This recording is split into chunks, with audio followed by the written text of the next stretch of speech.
kalian baik-baik saja ya, tetap sukacita ya. Nah, sekarang kita mau mulai sidang CGM kita nih. Sebelum itu, yuk kakak ajak untuk berdoa. Tapi sebelum berdoa, yuk kita seru nama Tuhan dulu 3 kali. Oh Tuhan Yesus, oh Tuhan Yesus, oh Tuhan Yesus. Amin ya Tuhan Yesus. Tuhan terima kasih ya Tuhan untuk waktu hari ini. Tuhan bawa kami boleh mengikuti sidang CGM. Tuhan berkati setiap kami semua. Tuhan boleh mendengarkan setiap berita dengan baik. Oh Tuhan Yesus, kami cinta padamu. Amin. Nah, sekarang adik-adik, mari kita berkidung ya.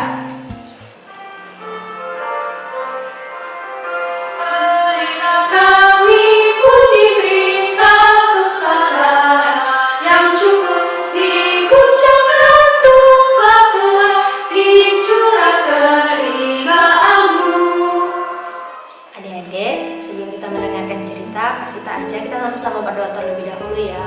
Amin. Tuhan Yesus, oh Tuhan Yesus, oh Tuhan Yesus, Tuhan terima kasih Tuhan setiap penyertaan Tuhan bahwa kami hari ini dalam keadaan yang tetap sehat. Tuhan, kami mau mendengarkan CGM. Katilah hati kami, telinga kami, mata kami, juga pikiran kami, agar kami semua fokus terhadap Tuhan. Tuhan Yesus, kami mau mendengarkan firman-Mu. Terima kasih Tuhan. Amin. Amin. Puji Tuhan. Ya Dek, hari ini kita masih cerita karakter yang sama ya, karakter umum. Nah, adik-adik, judul cerita kita hari ini adalah Ayo Masuk. Kita mau cerita tentang seorang petani miskin di negara Rusia. Kejadian ini atau cerita ini terjadi pada pertengahan abad ke-16, sekitar 500 tahun yang lalu. Adik, lihat ini ya. Di sini kita melihat bagaimana keadaan petani saat itu. Keluarganya adalah keluarga yang miskin, dan satu keluarga itu memiliki banyak anak. Rumah mereka terbuat dari beratapkan jerami, juga dindingnya itu dari kayu. Adik-adik, dikisahkan dan cerita ini ada seorang penjelajah. Penjelajah itu adalah orang yang berjalan jauh gitu, Ketika dia dalam perjalanan masuk ke satu desa dekat kota Moskow. Kota Moskow ini adalah ibu kota dari negara Rusia. Dia berjalan di desa itu, kemudian dia merasa dia sangat lapar, adik-adik. Dia lapar, dia juga merasa sangat lelah. Tapi dia juga merasa sangat dingin karena hari sudah mulai malam, adik-adik. Dan dia mencari tempat untuk dia bisa beristirahat, untuk dia bisa meminta makanan. Dia datang ke rumah-rumah, dia ketok, tok. Dia mau minta bantuan dari rumah ke rumah. Gak ada yang mau menerima dia. Kenapa, adik-adik? Karena badannya itu, bajunya itu sudah sangat kotor. Bentuknya, mukanya sudah kotor, sudah lusuh gitu, dan tidak ada rumah yang mau menerima dia. Dia sudah putus asa, adik-adik. Dia saking dia putus asa, dia jalan terus. Sudah sekian jauh dia jalan, dia lihat ada satu rumah. Di rumah itu dia lihat, tapi rumah ini bentuknya kayak tadi yang kita cerita pertama kali. Bentuknya itu dindingnya itu dari kayu dan atapnya itu dari jerami. Dia berpikir ini adalah punya keluarga miskin. Dia kesana, dia ketok, tok. Terus dibukalah sama si pemilik rumah. Si pemilik rumah buka, si tamu ini, si penjelajah ini ngomong, saya sudah sangat kelaparan, saya juga sangat kehausan, tapi tidak ada rumah yang mau menempati saya. Kemudian dia ditarik masuk oleh pemilik rumah. Pemilik rumah adalah si petani tadi, petani miskin itu. Dia bawa masuk ke dalam rumah. Dia bilang kayak gini, saya serba kekurangan, istri saya juga sedang melahirkan, jadi tidak ada yang membantu Anda untuk melayani Anda, memberikan makanan, mempersiapkan tempat tidur. Tapi tidak apa, masuklah, setidaknya Anda mendapat tempat untuk beristirahat.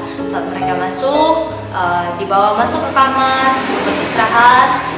Saat itu istri si petani itu sedang melahirkan dan dua anaknya sedang menunggu ibunya duduk di lantai menunggu ibunya lahiran. Bahkan mereka sekali berdoa agar ibu dan bayi itu selamat. Nah, adik-adik, singkat cerita, si petani ini pergi mencari makanan. Dia datang dengan beberapa potong roti, beberapa butir telur, juga madu, dan itu semua diberikan kepada si penjelajah tadi, si tamu ini diberikan untuk dia makan. Setelah diberikan makan, si petani pergi membantu istrinya melahirkan. Kemudian si tamu ini bertanya, penjelajah ini bertanya, dia mengatakan begini, saya sangat merasa terharu dengan kebaikan hatimu, ya. Keadaan mereka miskin tapi dia masih mau membantu. Terus si petani bilang, ya dia merasa baik gitu untuk membantu orang lain, dengan tulus hati dia membantu orang lain. Terus tamu ini tanya, apa yang bisa saya lakukan gitu. Terus petani ini bilang, berdoa saja agar istri dan anak saya selamat gitu. Terus tamu itu merasa bingung, kok yang diminta hanya itu, kenapa nggak minta uang, kenapa nggak minta yang lain gitu. Terus petani ini bilang, walaupun keadaan mereka miskin, dia sudah sangat merasa senang gitu dengan keadaannya. Ya demikian cerita mereka. Kemudian anaknya lahir dengan selamat.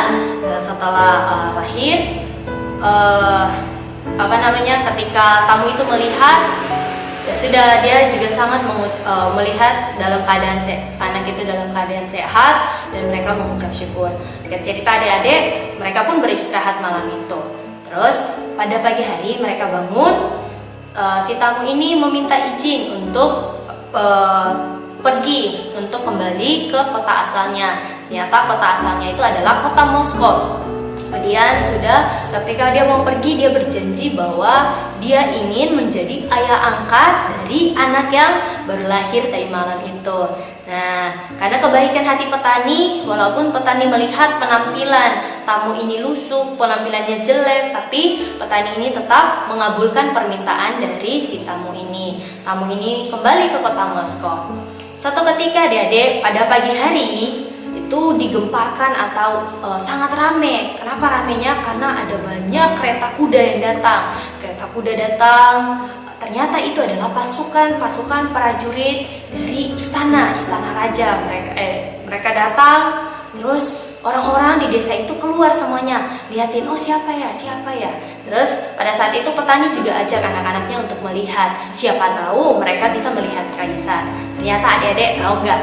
Kereta-kereta yang tadi yang sangat banyak itu datang dekat, mereka itu berhenti di dekat rumah si petani. Terus ada satu kereta yang paling indah di antara kereta yang lain itu datang mendekat di rumahnya si petani. Dan ketika turun, ternyata itu adalah Kaisar Ivan. Kaisar Ivan itu dia kayak, kalau dalam kerajaan dia itu adalah raja. Kalau di dalam negara dia itu kayak di Indonesia itu Presiden Jokowi. Dia datang mendekat ke petani itu, terus dia bilang kayak gini, saya mau menepati janji saya menjadi orang tua angkat dari anak Anda. Adik tahu kan siapa itu? Nah, dia adalah seorang penjelajah, seorang tamu yang waktu itu menginap di rumah si petani miskin. Nah, adik-adik, hari ini kita harus belajar membantu selagi kita ini masih bisa untuk membantu orang lain. Saat itu Kaisar Ivan ini mengatakan dia sangat terharu dengan apa yang dibantu atau apa yang diberikan oleh si petani, walaupun sederhana adik-adik. Kemudian dia membalas kebaikan petani ini dengan memberikan rumah yang besar, juga memberikan banyak ternak. Tapi dia tidak memaksa petani ini untuk tinggal di rumah besar ini, karena petani sangat menyukai tinggal di tempat yang kecil itu. Nah, adik-adik, dia memberikan rumah yang besar itu, dia mengatakan supaya si petani ketika di rumah besar ini, petani bisa menampung banyak orang yang datang meminta tolong kepadanya. Adik-adik, juga dia menepatkan janjinya untuk menjadi orang tua angkat dari si bayi kecil itu. Maka kalau seandainya bayinya ini udah bisa sekolah, sekolahnya bayi ini akan ditanggung oleh si kaisar. Adik-adik, hari ini kalau seandainya kita nggak punya banyak uang, kita masih bisa membantu dengan tenaga kita, kita masih bisa membantu dengan banyak hal gitu adik-adik. Nggak harus yang besar, tapi kecil aja kita sudah membantu. Nah, selama 1 minggu ini kita sama-sama belajar 3 perkara. Yang pertama, kita belajar untuk memberikan bantuan kepada orang-orang yang terlihat memang kesulitan. Contohnya ada membawa banyak barang. Kita harus memberikan bantuan tenaga untuk mengangkat barang-barang itu. Kedua, kita harus belajar membantu mengerjakan tugas-tugas di rumah. Ini kan masa pandemi. Kalau seandainya mama butuh ada yang nyapu, ada yang cuci piring, kita harus belajar untuk membantunya. Yang ketiga, kita perlu belajar berterima kasih ketika orang-orang di sekitar kita membantu kita. Puji Tuhan, kiranya Tuhan menyertai kita semua. Amin. Nah adik-adik, dari cerita Kapita tadi kita boleh tahu bahwa memberi bukan hanya sekedar memberi uang, tapi sekarang kita boleh belajar bahwa memberi bisa dengan tenaga kita. Contohnya memberi bantuan kepada orang yang memerlukan. Dan jangan lupa mengucapkan terima kasih jika kita telah menerima bantuan. Nah, untuk mengingat cerita yang telah diceritakan oleh Kapita, Kakak berikan 3 pertanyaan. Yang pertama, siapakah yang menanam padi, jagung, atau sayuran? Nelayan, petani, atau pilot? Nah, yang kedua, di negara manakah kisah yang diceritakan tadi? Pada abad keberapa atau beberapa tahun yang lalu kisah ini terjadi? Yang ketiga, apa yang berkesan bagi adik-adik dari cerita ini? Dijawab di rumah ya. Untuk menutup CGM kita hari ini, kita berdoa sama-sama ya. Oh Tuhan Yesus, Tuhan terima kasih atas firman-Mu hari ini, bahwa kami boleh belajar untuk memberi bantuan kepada teman-teman, orang tua, supaya kami makin menjadi anak-anak yang mengekspresikan Tuhan. Terima kasih Tuhan. Amin. Sampai jumpa di CGM minggu depan.